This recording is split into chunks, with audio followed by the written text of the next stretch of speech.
పూరా లోకల్. ఊరిలో కూడా వైజాగ్ మీడియా అంతా మేము తెల్లవాళ్ళు మీతోనే తిరిగి వస్తాం. మీరు అగ్గిపల్లి తీసుకెళ్ళి మమ్మల్ని అక్కడ మమ్మల్ని నిలబెట్టి మీరు రాంపంతో పోసారు. అలా వైజాగ్ మీడియా మీకు బాగా కనెక్ట్ అయ్యింది సార్. నెక్స్ట్ ఏంటంటే మేము ఎప్పుడు ఎట్టి ప్రశ్నలు అడిగినా ఈరోజు చిరాకు పడకుండా మమ్మల్ని అందరినీ కూడా మీకు ఎంత సహనం అంటే నేను సైకాలజీలో పిహెచ్డీ చేశాను.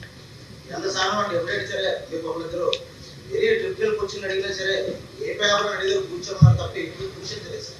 అందుకే మీకు వైజాగ్ మీడియా ఇప్పుడు బాగా కనెక్ట్ అవుతుంది సార్.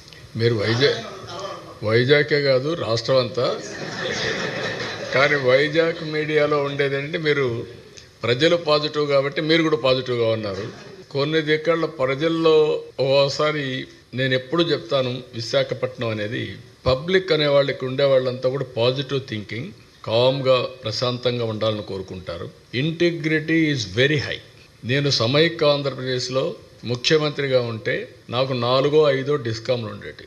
విశాఖపట్నం, అప్పట్లో విజయవాడ, తిరుపతి, వరంగల్, హైదరాబాద్ ఇలాంటివి 4-5 ఉండేటివి. అప్పుడు చూస్తే ఎక్కడ థెఫ్ట్ తక్కువ ఉందంటే విశాఖపట్నం.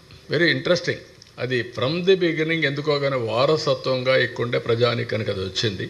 అది కంటిన్యూ అయింది, ఇప్పుడు కంటిన్యూ చేస్తున్నారు. మీరు చెప్పినట్టు నేను అన్ని దిక్కల్లా నేను హెల్ప్ చేసినప్పటికీ, నేను సమానంగా కార్యక్రమాలు చేసినప్పటికీ ఎక్కువ ఆదరించేవాళ్ళు, ఎక్కువ టేక్ అవేస్ తీసుకునేవాళ్ళు ఇక్కడ ఉంటారు. That is a great experiment.